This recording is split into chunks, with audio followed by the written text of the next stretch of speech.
All right, what is up, everybody? When you clicked on this, you were clicking on a podcast, Zero Your Riflescope in 3 shots or less, and we're going to get there.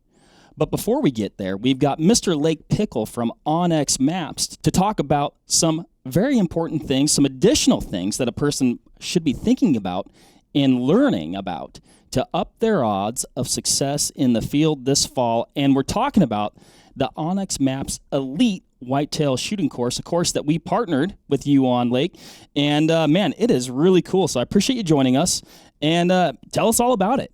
For sure, man. First and foremost, we're excited to partner with you guys on this course. We approached this in a way that we were like, we want people to be able to go through this course and be able to say that they, one, absolutely learned something from it, and two, they're going to be a better hunter after they're through it. And I feel very confident that we accomplished that because we brought people to be in this course instructing on it that know the subject matter, they're experts on it. And to go back towards, the subject of this podcast, in this course, they talk about everything from zeroing in a rifle to going through all the different equipment, picking out a caliber, an optic. My personal favorite one was the shooting positions, because I've deer hunted for years, ever since I was a kid. And, I didn't think that I would exactly learn something from that because I've been doing it for my whole life.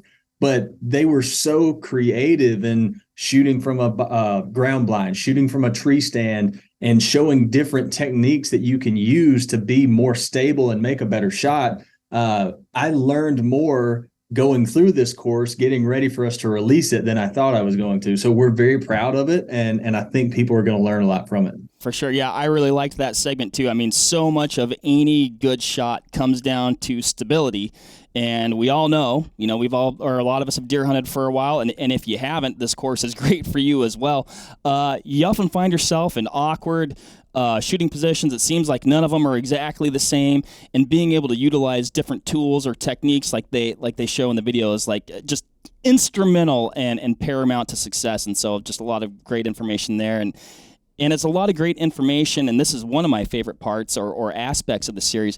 It's broken down into like really concise but informational bite-sized chunks. There's not a lot of fluff. I mean, it's get to the point, really good information, but it's just so digestible, and it's stuff that maybe you've thought about it before, maybe you haven't thought about it before, maybe you're looking at something a little bit differently, but man, I know I learned a fair amount, and you're kind of like, okay.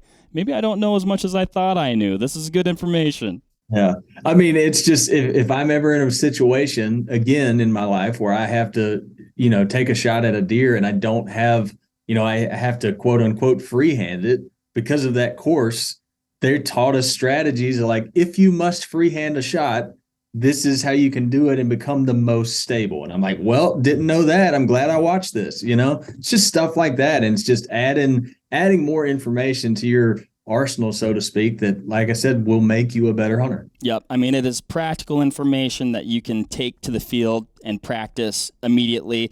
And I do think, there's going to be a lot of folks out there that watch it and go, I learned something, and it could be a difference maker for them this fall. It could be the difference between getting one or not getting one. So, not that that's what everything is about when we go hunting in the field, but I do like to get one. So hopefully this will help. I think we all do. And that's what we're trying to do. We're trying to help and add value. And again, I think we accomplished it. I think people are going to get a lot from this. Awesome, man. Well, it's really cool partnering with you guys on the course. How does a person gain access to the course? Absolutely. If you are an Onyx Hunt Elite member, the course is yours already for absolutely free. You can access it through your Elite benefits on your app or on the web map. If you're not an Onyx Hunt Elite member, I would encourage you to do so. You get a lot more from your Elite benefits than just this course. You get awesome deals from companies like Vortex and so on and so forth. So to the short of it, if you want access to this course, become an Onyx Hunt Elite member. Awesome. Yeah, I definitely encourage people to do that as well. Not only are you going to gain access to some of the best digital mapping software out there, but you're going to get all these extras along the way, whether that's information or deals or a ton of other stuff, man. It's the total package. And check it out, learn a lot, and good luck this fall. What is up, everybody? Jim to my right, Mr. Ryan Muckenhern across from us right now, as is per usual. Now, guys, when I used to work at an outdoor shop, and there's this guy, Steve. I loved him. Great guy. Steve liked his drink. And I would say, Steve, how's it going, buddy? When we'd get in the morning, he'd go, oh, I just need to hit 0, buddy. Which I think that meant maybe having another and kind of getting an even keel. So that's what we're going to talk about today. His intro like it's time to hit 0. Specifically, Ryan, you guys got to keep it together. I wasn't ready for that at all. That was good though. We're talking like Mr. Leahy's little device. Figures out if okay. Yeah. Got it. Yeah. I did the wraparound. No, it's time to hit 0, guys. Okay. It's time to hit 0. Ryan, you made a little video.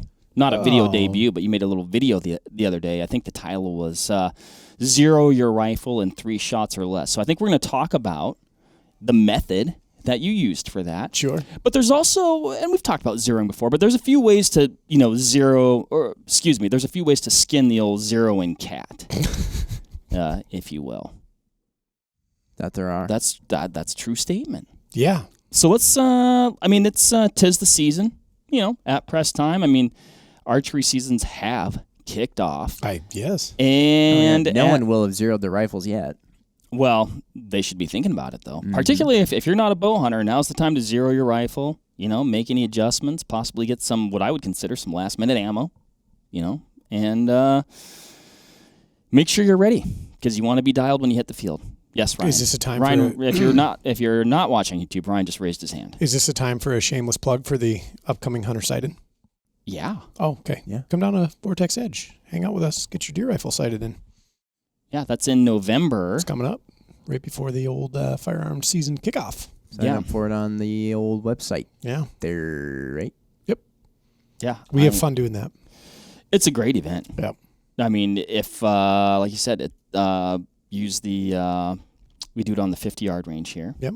We accommodate a number of people. Oh, yes. It's kind of a social affair. It is. That's what the hot dogs are for. Yeah. Mm-hmm. Yep. That's really the whole thing. That's what I do it for. That's why I always sign up to man the hot dog tent. But I like to talk with the people, though. That's I'm a talker. I'm a talker. That you are. Now, despite the fact that these people show up to our range, very controlled facility, and they have some of the world's best shooters and helpers on hand and knowers of optics and things. Knowers. Despite the fact that that's all right there at their fingertips, I have seen some people come through the old hunter sight-in and require more than 3 shots to get zeroed. That's true. So I'm already skeptical. Okay. All right.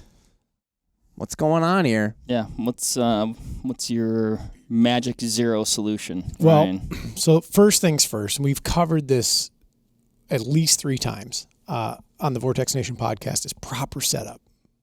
We are assuming proper setup. Correct. Yes. Yeah, and by that I'm talking the scope has been installed properly, leveled properly, torqued properly, fit for you, the shooter, and your gun.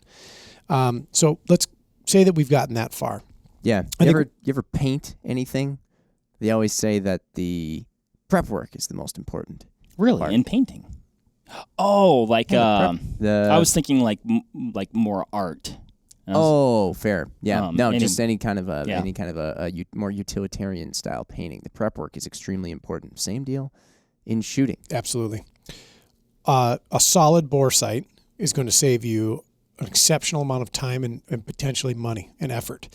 And there's a number of ways that you can bore sight a firearm. Most rifles, bolt action rifles anyways, I think the best way to do it is the traditional bore sight, and it's in the name, right? So we're looking down the bore of the rifle. We're centering our target in the rifle's bore, and we're adjusting the rifle scope. This is without firing a shot, so that the reticle reflects centered on what we're trying to bore sight on. Requires a steady rest for the rifle. Yeah. Mm-hmm. You don't want anything moving. And we've got some good videos on how to do that as well, too, that you can check out if you've never done an optical or traditional bore sight. There's a couple devices. They make some lasers. I'll say 50-50 on the efficacy of a laser bore sighter. If they're set up correctly, they're an awesome tool. But understand that there's a little bit of preparatory work that goes into that to make sure that goes solid. I've always thought that like they could be helpful in those odd instances where you have a firearm that's not easy to look down the bore of when you have a scope on top. Yeah. Think Browning BAR, Remington 7400, 742. AK-47. That is a good point. Yep, that is correct. That's where my mind went. I wasn't even thinking of that. I don't know why. Well, yeah, so once you get a good bore sight and you get ready to rock and roll, here's my methodology. And this is pretty simple. I fire a single round at the target. Okay, so boom, I have an impact on paper. I'm going to use my reticle, even if it's just a standard V-Plex reticle. There are going to be parts of your reticle that you can know the value of. And so consult your optics manufacturers, manuals, websites, etc., to understand what your reticle subtensions are, or what those markings or shapes and figures on your reticles mean from a like an adjustment standpoint. I'm going to use that reticle to kind of measure the offset left and right and up and down from my like intended point of impact. I will then adjust the rifle scope the required amount to match that. So if I'm low 2 MOA, left 2 MOA, my pistols are always low left. If I'm low 2 MOA, left 2 MOA, I bracket that with my reticle. I see that. I'm like, oh, okay. I give it 2 MOA to the right. I give it 2 MOA up. I fire another round at my target. And then hopefully I cut the X out of it. And then I give it one more to confirm. Or a little, just one more fine tune. And then, obviously, at that point you're there. It's not going to hurt you to fire another, 3-shot group to confirm and be on your way. Sure. Now, another way to do this, I think it's the same way of doing it. It's just you're not relying so much on the reticle as your measuring device. If you strike your paper or your target or whatever, and you're not exactly where you want it to go, you can adjust your rifle scope so that your reticle moves to your point of impact, where it landed on your paper. So you have your point of aim, you adjust the turrets, elevation and windage, until your reticle, without moving or influencing your rifle, has superimposed on your bullet. That's the key, not moving the gun. Bingo. Yeah. Because if the gun moves at all, it doesn't take much at all for your gun to then have moved to the point where that method is very inaccurate. So that one does take a bit of a hand and some practice to get good at. And when we're doing range certifications, especially, a lot of times you'll see the guys, they'll get behind the guns once they bore sighted, they'll fire around, they'll see it, and without even lifting their head up off the gun, they just grab the turret and they manipulate two, and then take another shot. And if you do it right and you do it without influencing the rifle, sometimes it can be a 2-shot 0. But it, like I said, takes a little bit of practice. So if you're wondering what to do with that 22 long rifle, there's a good thing to practice. Oh, yeah. Sure. But it's, I see a lot of folks go out there and, you fire around, it's not where you want it. And you look at the turret and you're like, well, give it a half a turn. Give it a little of this, give it a little of that, and see what happens. And I see a lot of folks where we're now, instead of being low left, we're high right, and then we're a little more low left, and then we're right. The turrets on your rifle scope and the reticle on your rifle scope have values associated with them, and they mean something. And so if you can utilize those tools, especially the reticle, as kind of your measuring tape, so to speak, you can do this in a lot less shots than you'd think. Well, and depending on the reticle in your rifle scope, some will make it quite easy. Oh, yes. You take like the reticle that's in, any number of our rifle scopes. I always pick the LHT because I love it. But man, that's perfect. Those graduations are going to correspond with whatever click value you need to input, and you'll be well on your way. I'll say this, another handy tool. Jim, sorry, please go. No. I would love to hear your other handy tool. Well, I was going to say, what I feel an underutilized tool, a reticle eyepiece and a spotting scope. Oh, sure. Oh, yeah, absolutely. For sure. Yeah. This goes into stuff that we've also talked about numerous times. We're sort of like compiling many topics we've talked about over the course of the podcast. But MOA and MRAD, they're angular units of measurement. And the more that you think in these terms, in this unit of measure while you're shooting, the easier your life will be. many times people will zero and say they're zeroing at 100 yards and they're shooting MOA. They'll do the old 1 inch to 1 MOA conversion, which is usually close enough. But let's say you're zeroing at 50 yards, or you are using a mil scope. Like, there are conversions. There's math that you can do, but why do math when it's not necessary? You know what I mean? It's only adding further variables into play that you can potentially screw up, when right there in front of your face is a ruler, especially if you have even just a few hash marks on there that are all very precisely laid out. If you're a second focal plane rifle scope, make sure you're on the right magnification before you start using them to what the reticle manual says. If you're in a first focal plane scope, doesn't matter. But use those as your measuring device. If, according to the reticle manual, you see a hash mark that lines up with approximately where your bullet was, let's say low, and that hash mark equates to 2 mils, 3 MOA, whatever it is, then that's so simple. You go right to your turret and you dial up whatever value you saw on the reticle. So it eliminates any need for conversions and stuff like that. So that's, again, just kind of reiterating something we've said before. Use The tools. that unit of measure. Yes. Use MOA or MRAD, whatever your scope is. Yeah, the quicker you can get out of inches, because there is no correlation, the better. And, that goes into long-range shooting, too. Like, I don't know how much 48 inches is at 600 yards. What about, okay, I'm going to mention potentially another tool that a person could use, Ryan. Are there targets that maybe have a little bit more detail than your typical just bullseye? And Well, yes. We use some down at Vortex Edge. I've seen them. Yes, so you can get an MOA graduated or a milliradian graduated, or that's not the right word, is it, Jim? A target that has that grid network on it. Has that grid network that you can use, yeah. These targets are for 100-yard use, typically. You'll notice that 1 MOA at 100 yards, like if you could picture a grid square at 1 MOA, it would be a different size at 50 yards. Gotcha. Still worth an MOA, but like the two-dimensional, like linear aspects of whatever it is that we're looking at there will change. That's just it. If you get one of those targets, it can only be used at one distance. Correct. And you better get it really close to that distance, too. Yes. Like, use a rangefinder. Yes. And We can help people with that, Jim. We have those. yeah. We have technology. So those are super useful. So usually when we're doing a range certification, we have 2 target stands. We have a target stand that has our bore sighting and zeroing target on it, and that is one of those grid type targets. And then we have our shoot cards that we use. We shoot the proof, the optic, and then we cut those out and stamp them and send them with the scope.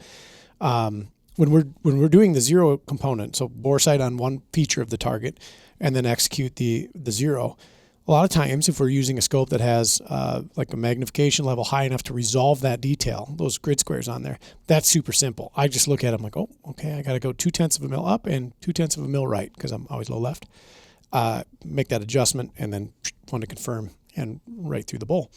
I mean, worst case scenario, and maybe to double check, you walk 100 yards, check it out, and off you go. Yep. But it's not the process that it was for me when I was like growing up, and I'd go out to the range with my dad and he'd shoot around, and then we'd just rotate the turret some unknown amount. A lot of guessing and A lot of guessing. Well, a lot of guessing, and then this is back in the day when torque specs. When I first started mounting rifle scopes, they weren't a thing, right? So, and calibrated elbows. We've talked about it before, but I wonder how many.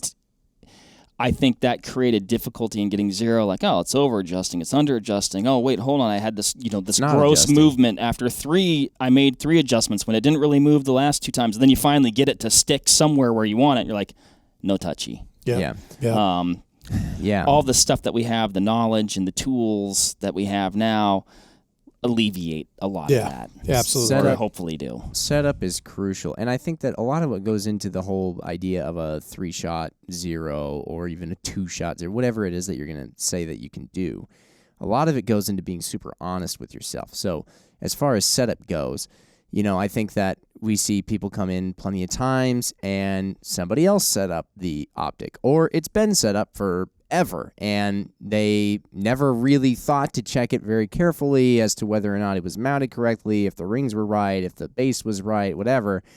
And, then we kind of find out, oh, okay, there's issues. Like if we were a little more honest with ourselves, we'd probably say like, okay, well, this, I didn't set up myself. There may be potential issues in this that I should probably double check, or if it's been sort of abandoned for some long period of time, it might be worth a recheck. The other thing I think that's worth being honest with yourself too is how good of a shot you are and or that you made when you took your first shot, your second shot, or your third shot.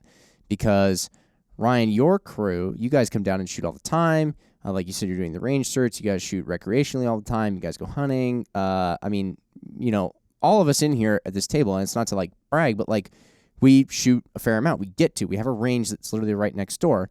And so we kind of know, like you kind of get that feeling when I know, I see where the bullet went, but I know that part of the reason it went there was because I influenced the gun. Now, you can tell the difference between, like, that was a good one and that one I did something on. And you kind of got to be able to know the difference between those, I think, in order to, like, start doing these super shrunk-down zero sessions, because we see it a lot where there's people who are still getting used to shooting, and so they're influencing the gun a little bit more as they're shooting, or, as is the case many times with some hunting rifles, you get this super lightweight, very barky, big caliber rifle that comes in, and it's hard not to shoot that without a significant flinch, or as we call it, a pre-ignition push, in order to I like feather, in order to feather some of our masculine egos at times, because flinch just sounds pre-ignition so petite. push. That's what the instructors call it many times. Yeah.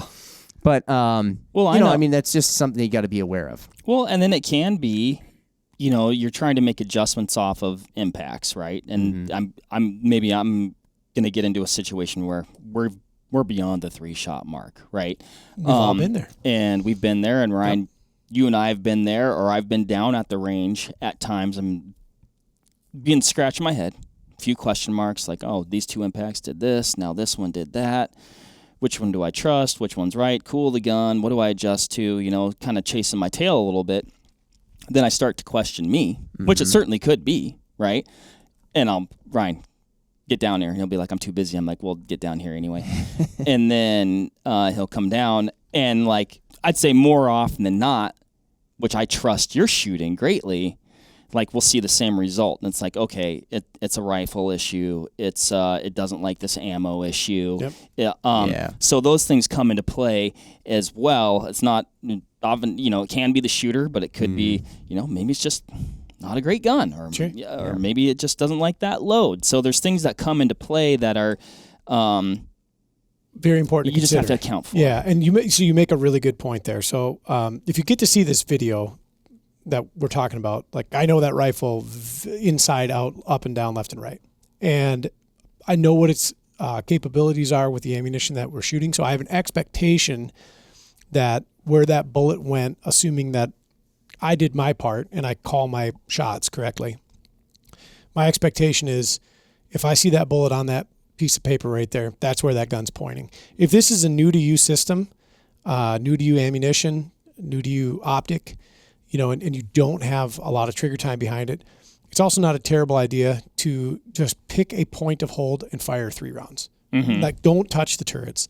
Right. And let's understand what the capability is. And Mark makes a really good point about ammunition variability. You were going on that bear hunt this spring, and we'd grabbed a rifle, and we'd grabbed kind of a smattering of high performance hunting ammunition, like top tier stuff. All good stuff. Yes. And stuff that we know shoots out of some guns, and the gun that we fired some of it out of, it was like 2.5, 3 MOA. It was like, I was super surprised by it. Yeah, it's the best it would do out of that gun. We switched to a different bullet, a different cartridge, or not cartridge, but a different manufacturer of this particular chambering, and it was 1 hole. It was 1 hole. And so I remember you fired 3, 1 hole. I'm like, let me get behind that thing. I fired 3, same results. Like, okay, we found what this thing likes. Yeah. And so had we attempted the mythical 3-shot *0, we would have never come up with a viable zero because we would have just been all over the place. And that is the worst. When you take one shot and you're like, oh, okay, all I need to do based on my reticle, thank you reticle, is just do this and this, and then it's way off, and you're like, oh no, there's an issue. Yep. And then you start shooting groups, and then the issue presents itself, and you're like, okay, then you're backtracking. Did I do all this? Did I tighten everything right? Torque specs, what's the ammo? What's the gun doing? When's the last time I shot? I mean, it's just all of a sudden now, like, when's the last time I cleaned it? When it all... You pack up and you go home. When you realize you got a big job ahead of yourself. Potentially. But it can be, once you get to know those things and ferret out some of those details, it can be as simple as that 3-shot zero. Did you say ferret out? Yeah. As in the mustelid ferret? Yeah. Yeah, I've heard that as well. Is that a new one for you? That is? That and pre-ignition push. Wow. You know, like you sort things out, you know? Oh. I mean, all I can think of right now is a black-footed ferret running down a prairie dog hole to capture a prairie dog. Well, that's a Lazarus species, you know. I didn't. Lazarus, huh? Back from the dead. Declared him extinct, and a gentleman's dog brought one, put it on his front door. Turns out they do exist. And they'll make your dog sick. I think he just kind of presented it to the owner. Oh, gotcha. It wasn't look what I brought you. Gotcha. Yeah.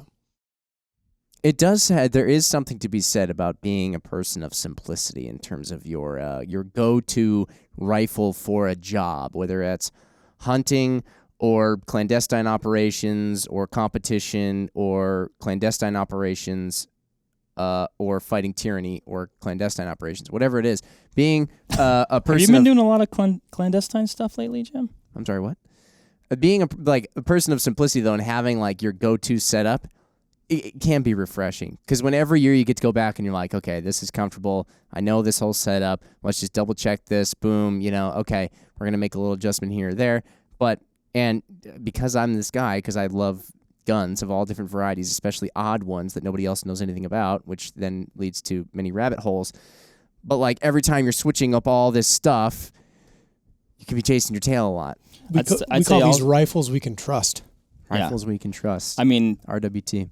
Guns are fun. They're cool. I mean, they come in all shapes and sizes for different reasons. But then, the old saying, beware the man with one gun, that there is some truth to that. Rifles you can trust. There you go. Did we cover most every way to zero? No. There's probably more. That's the way to do it expeditiously. Yeah. Yeah. That brings us a lot of success. Saves a lot of heartache. Mm-hmm. Gets you on target faster. Saves your wallet some time. Saves your shoulder some time. Mm-hmm. And it's useful. Mm-hmm. Yeah, I think what you said, though, Ryan, like particularly if it's a new system, either find commercially the load that works for you or reload and make it yourself. Yep. So. Mark's going to do a little reloading here. Ryan's been talking me into it a little bit lately. What are you going to reload? A little 300 Wisdom. Oh, yeah. The man who would never shut up about the fact that he still kept his 300 Wisdom around was because he could find commercially available ammo in boxes 20 at any point in time that he wanted in any gas station that he wanted, is now going to reload that very same cartridge. You heard it here. I mean, I haven't fully committed to it yet. He's committed. I hate you. I'm forcing his hand. You're not going to hate the groups that we come up with. I don't know. We'll figure it out. We'll keep you posted. No, I actually don't hate Mark. I'm actually very excited to see this. I can't wait. You don't think it's going to work? I think it is going to work. And you know why I think it's going to work? Because I think Ryan that Ryan's going to load it all for you. You're going to sit at that desk, and it's just he's going to sit down and go, Ryan, I got to go. I got just so much stuff. I got to hey, Ryan, could you come? It just, I don't want to, I just want to make, you remember where I sit, right? If you could just set those on my desk by tomorrow morning. Yeah, it's just that this hunt's in 2 days, so. That's never happened. Oh, Mark. You know what you make? We've both done it. You know what you make me feel like? God's honest. You make me feel like Q from 007. I don't know what that means. Jim knows what I'm talking I about. know exactly what he's talking about, and I'd say that's very true. And all I say to you at make the a end good is, cue. bring it back to me in one piece, James. And then you like get in the Aston and out the little bat cave door. It's true. Yeah. Oh, this will be a fun project. You know, we'll see. We'll see where it takes us. So, Yeah. It's gonna take you to the moon, Mark. there we go. To the moon. Where you going, Mark? Tahiti? Hawaii? The moon with my 300 wisdom. All right, everybody. Well, hopefully this helps. If you're thinking about or had some questions about zeroing a rifle, like you said, consider the rifle, consider the load, consider you. Yes. Mount it up properly. Yep. And, once you get your system sorted out, there's a few tricks that you can use to really just utilize the tools that we have at our disposal to expeditiously get your rifle zeroed so you can head a field. Bingo. All right. Have fun. If you got some tricks that you like to use, let us know those. We're here to learn too. Until next time, happy hunting and shooting. We'll catch you on the next one. See you. Bye.